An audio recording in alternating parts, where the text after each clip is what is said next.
10 साल का लड़का सांपों के बाड़े में पाइथन को देख रहा था और उससे पूछा कि क्या वह अपने परिवार को याद करता है। अप्रत्याशित रूप से पाइथन ने वाकई समझा और उसके प्रति सिर हिलाया। हैरी इस जादुई दृश्य से स्तब्ध रह गया। कौन जानता था कि पीछे से उसका मोटा चचेरा भाई दौड़ता हुआ आया और उसे धक्का देकर जमीन पर गिरा दिया। इससे हैरी बहुत गुस्से में आ गया। उसने चचेरे भाई को घूरा और अप्रत्याशित रूप से सांपों के बाड़े का कांच हवा में गायब हो गया। चचेरा भाई ठोकर खाकर अंदर गिर गया। पाइथन ने मौका पाकर भाग लिया और वह हैरी के सामने आया और आश्चर्यजनक रूप से मानव भाषा में बोलने लगा। उसके बाद पाइथन प्रकृति में लौट गया। डरा हुआ चचेरा भाई होश में आया। वह अंदर से भागना चाहता था, लेकिन गायब हुआ कांच फिर से वापस आ गया। चचेरा भाई डर से रोने लगा। चाचा चाची ने देखा तो जल्दी से दौड़कर आए, लेकिन हैरी खुशी से मुस्कुराया क्योंकि चचेरा भाई हमेशा से उसे सताता था और चाचा चाची उसके प्रति बहुत असभ्य थे। वे हैरी को सीढ़ी के नीचे के स्टोर रूम में रहने देते थे। हर बार चचेरा भाई जानबूझकर सीढ़ियों पर कूदता था। ऐसा जीवन उसे बहुत कष्टदायक लगता था। आज हैरी को एक रहस्यमयी पत्र मिला, लेकिन देखने से पहले ही चचेरे भाई ने छीन लिया। चाची ने लिफाफे पर पता देखा तो बहुत घबरा गई और जल्दी से पत्र को चूल्हे में जला दिया। लेकिन उसके बाद हर दिन उल्लू पत्र भेजने आते थे। चाचा ने सीधे मेलबॉक्स को बंद कर दिया। जल्दी ही आंगन में उल्लू भर गए। चाचा बहुत घमंडी लग रहा था।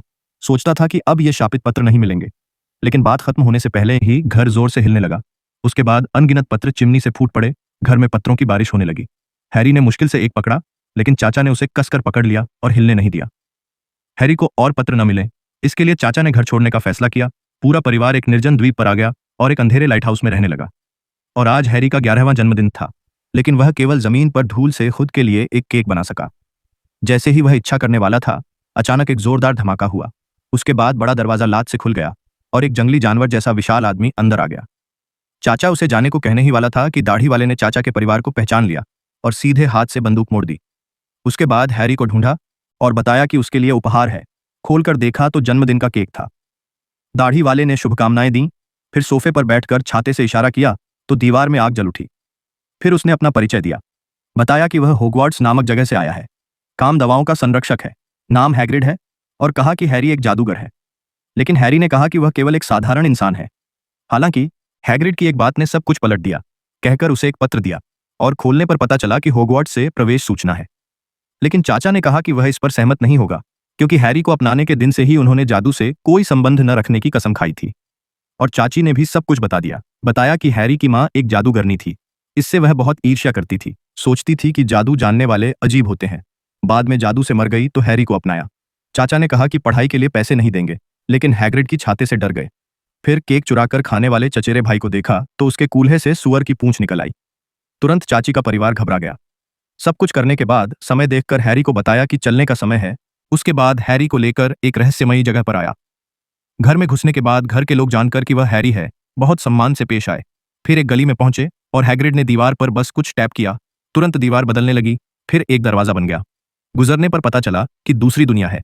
हैग्रिड ने समझाया कि यहाँ प्रवेश के लिए जरूरी सामान खरीदा जा सकता है, लेकिन हैरी ने कहा कि उसके पास खरीदने के लिए पैसे नहीं हैं। हैग्रिड ने बताया कि उसके पैसे ग्रिंगोट्स नामक जादूगर बैंक में हैं, और अंदर आने पर पता चला कि कर्मचारी विचित्र दिखने वाले गॉब्लिन हैं। बैंक मैनेजर को ढूंढा। हैग्रिड ने बैंक की चाबी निकाली, लेकिन साथ ही एक गोपनीय पत्र दिया और बताया कि डंबलडोर की ओर से चीज लेनी है। फिर छोटे गॉब्लिन के नेतृत्व में हैरी का बैंक वॉल्ट खोला, लेकिन हैरी स्तब्ध रह गया क्योंकि पूरा कमरा सोने के सिक्कों से भरा था। हैग्रिड ने बताया कि यह हैरी के माता पिता की संपत्ति है, लेकिन बाद में गोपनीय वॉल्ट में केवल एक छोटी चीज थी जो कपड़े में लिपटी थी। हैग्रिड ने सावधानी से कहा कि बाहर किसी से न कहना। उसके बाद सभी प्रवेश सामान खरीदा, लेकिन अभी छड़ी नहीं खरीदी। हैग्रिड ने हैरी को अकेले जाने को कहा और खुद को कुछ काम है। जब हैरी अंदर गया, दुकानदार ने एक नजर में उसे पहचान लिया। न केवल बताया कि माता पिता भी यहाँ से खरीदे थे, बल्कि तुरंत एक छड़ी सुझाई, लेकिन हाथ में लेकर आजमाने पर फिट नहीं हुई। दुकानदार ने एक काली छड़ी ढूंढी, लेकिन हैरी जैसे ही हाथ में लिया, तुरंत कुछ असामान्य हुआ। दुकानदार तुरंत चिल्लाया कि बुरी बात, क्योंकि छड़ी खुद मालिक चुनती है, लेकिन उसके हाथ वाली एक जुड़वा है और दूसरी उस आदमी के पास है जिसने हैरी के माथे पर निशान छोड़ा। इसलिए हैरी जानना चाहता था कि वह कौन है, लेकिन दुकानदार ने बताया कि जादू दुनिया में उसका नाम एक निषिद्ध है। और इस समय हैग्रिड अचानक आया और अपनी पसंदीदा उल्लू जादुई प्रजाति खरीदी। उसके बाद खाना खाते समय हैरी चाहता था कि हैग्रिड उसे निशान देने वाले के बारे में बताए, क्योंकि पता था कि उसने माता पिता को मार डाला। हैग्रिड मजबूरन बताया, युएन लाई जादू, दुनिया में भी अंधेरी ताकतें हैं और वोल्डेमॉर्ट उनका सरगना है। वह जिसे मारना चाहता है वह मर जाता है बिना अपवाद के, सिवाय एक शिशु के। वह व्यक्ति हैरी है, इसलिए सब उसे इतना सम्मान देते हैं। लेकिन खाने के बाद स्टेशन जाते समय हैग्रिड ने कहा कि उसे कुछ काम है। हैरी को अकेले ट्रेन में जाना है, लेकिन टिकट पर प्लेटफॉर्म 9 और 3/4 है जो कभी नहीं देखा। स्टेशन पर पहुंचकर खोजते समय आश्चर्यजनक दृश्य देखा। लड़के दीवार से गुजर रहे थे। आगे जाकर पूछा कि क्या हॉगवर्ट्स जा रहे हैं। गर्मजोशी वाली माँ ने बताया कि उस